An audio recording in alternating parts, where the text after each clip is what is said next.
Mike Jackson, everybody, please.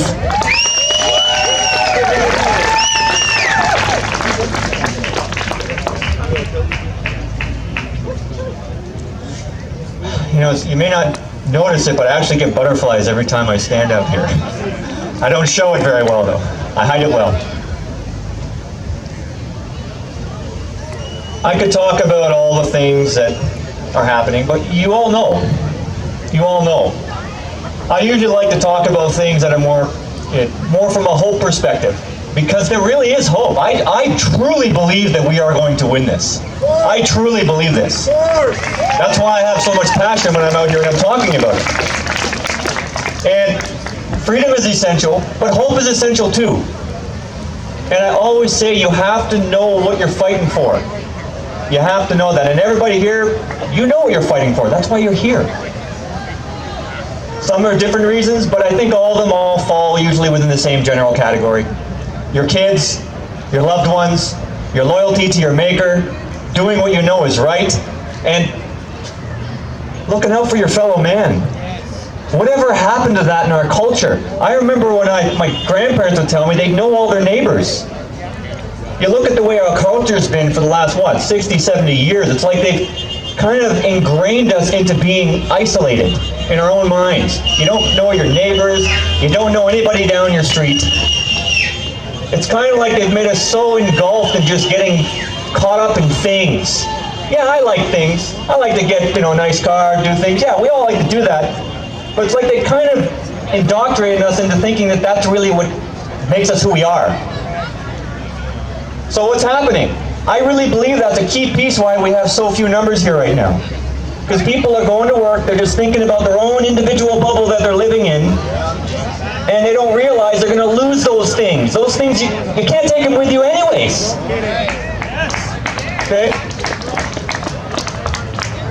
So I see this very clearly myself. Maybe people don't see things the same way, but we're people. Everyone here are thinkers. We're all trying to make sense of what's happening. But I do see, as they start going down the road they're going, we see what's happening in Melbourne. They're now trying to pass a bill to basically detain people who are so-called conspiracy theorists. Really truthers, let's be quite frank. That's people rising up for their rights, human rights movement of the century, of history actually. This is actually the human rights movement of history. No guns have been fired. The police aren't coming here, they're not, we haven't seen a physical war yet, but this is the greatest war in the history of humankind, because it's for your own mind. And I'm going off on a tangent again here. My point is, as they go down this road and keep trying to go after our families and our children, we start to realize all those things don't really matter. And just like happened in World War I, World War II, every time there's a big war, the people realize these things that we keep focusing our lives on don't matter, and it's our loved ones. And then you will start to know your fellow man. You will start to know your neighbors. I was telling people, start growing a garden. I know it's winter time, but hydroponics you can do. Get to know your neighbors. They're trying to starve us out. Like I said, I've said it many times. When the lockdown happened, they had the essential services. But really, for the most part, that was the big transnational corporations, while the little guy got destroyed. And the second wave, in my opinion, is to destroy the remaining domestic businesses. Because then you can only buy provisions from them. And then they can start dictating their own rules upon us. Say, well, if we can't get food anywhere else, we might as well just do what they ask. And that's what the masking's all about. It's conditioning us to take the authority from a company. You know what that's called, right? Fascism. Corporations dictating policy on people, that's fascism. And they're going for a global fascist state. Many of you have probably heard about the publication on the Nelson Rockefeller Foundation about 10 years ago. They had those 4 scenarios of how they might be able to bring in more, quote-unquote, top-down authoritarian governance. It was called the lockstep. That's exactly what's happening today. exactly what's happening. The only difference is they said it was a flu virus, not a coronavirus. That's the only difference. Right down to the temperature guns on your forehead. It's exact. And that was 10 years ago. And this is what got me thinking. This is what got me thinking. If they've been planning this for so long, decades, in that lockstep method, they were preparing for unrest. Us. And I started to realize, if they've been planning for that, we have to be very careful, because that means there could be people among us trying to destabilize us. Probably. I don't know who, but I'm just saying it's very likely. But I realized it's actually pretty easy to tell who those people are. You know how you can tell? Well, I'm a scriptural man, so I'm just going to read this because it's great advice. This is from Proverbs 16. I read all the scriptures, but this is really interesting because I liked it. The first to state his case seems right, until his neighbor comes to cross-examine him. Flipping a coin ends quarrels and settles issues between powerful people. An offended brother is more resistant than a strong city, and disputes are like a locked gate on a castle tower. A person's speaking ability provides for his stomach, and his talking provides him a living. The tongue has the power of life and death. The tongue. And I'm going to go back to that first verse I said. The first to state his case seems right.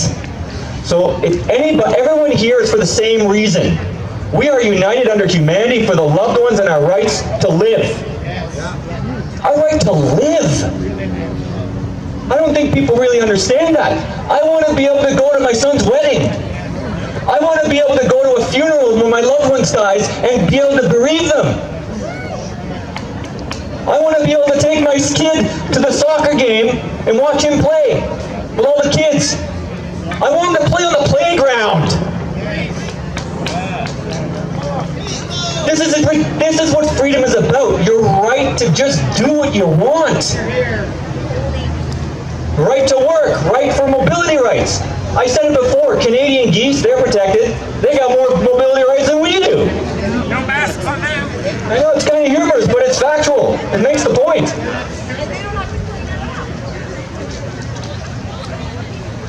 But there is some very positive news about their plan being decades long. And I thought about this. If they've been planning for decades, conditioning us, trying to take our rights, conditioning, moral conditioning, moral engineering, social engineering, what does that mean?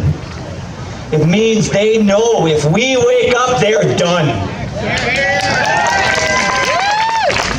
You don't take 60, 70, 80 years, however long they did, trying to manipulate everybody's mind unless you saw them as a major threat to your agenda. An awakened human being is the most dangerous person on the planet. But not dangerous to good people. Dangerous to wicked people. Wake up! Open up your hearts! There's my sigh again. It always says it all. Good word, brother. But they've been planning this. And I say this. This means the more people who are awake, the stronger we become. The more we can resist, the more people come. That's what it is. Numbers go up and down, but don't ever think if you see numbers get low here, don't think that that means there's not a lot of us. People are still trying to work and provide for the families in this SHIT show. I don't like to curse. Exactly. But our numbers are growing. Nothing on the news. What, 5, 10,000 people in Ottawa, Montreal, 150,000 people? And one guy thought they were changing USA. Good, how was liberté?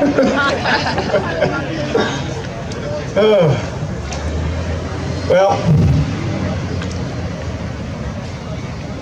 now I'm just speaking as Mike. I'm not speaking on any particular group here. I actually believe we need to find some new political party to go along with our movement. Because we got to get these people out of office. We really do. Like some kind of Canadian restoration movement or something. Sovereignty restoration. I don't know. I'm not an organizing kind of guy, but I'm just talking off the top of my head. We need something. We the people. In 1974, did you know that our central bank stopped printing money at zero debt? Did you know that? This is Trudeau. And guess who was responsible for hijacking our banking system and money printing? Papa Trudeau. That's right. Doesn't fall far from the tree, does it? Jesuit. They're printing money, debt-based money, at interest. It was never like that before 1974. So all these politicians talking about reducing the deficit, we just go in, we get rid of them, we print our own money again. Forget them. We're not going to pay back money. What do we have to? Who's the debt to? Who is the debt to? A globalist? Satan. They're going to switch. They've already ruined the monetary system, so they want to switch to a carbon tax. And it's just a global tax. I didn't know taxes save the environment. That's interesting. I thought action saves the environment. You know? Global carbon tax is a whole sham. We know that. But we need to take our country back, and it's also got to be. We need to take office. We got to purge these evil bureaucrats that are just in there for God knows how long. They just keep pushing the same nonsense. I want democracy back. I want that. Everyone here wants that.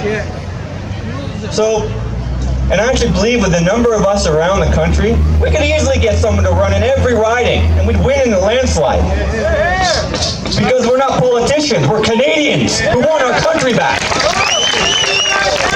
I'm not a politician, I'm a Canadian. Canadians fought against fascism in World War I and World War II, and our vets would be rolling in their graves if they saw what was happening in Canada today. In the world today. It's amazing, we have our veterans. You see pictures of veterans getting off of the amphibious machines with rifles, getting ready to go to war. And then we have people hiding behind a mask afraid of an invisible virus. They were the ones who were afraid to die, but they fought anyways. Because they knew that if they didn't fight against fascism, their families were going to be finished. I'm getting angry again. I keep my calm here.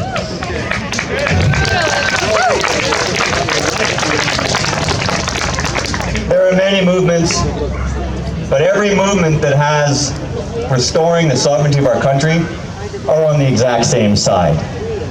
The exact same side.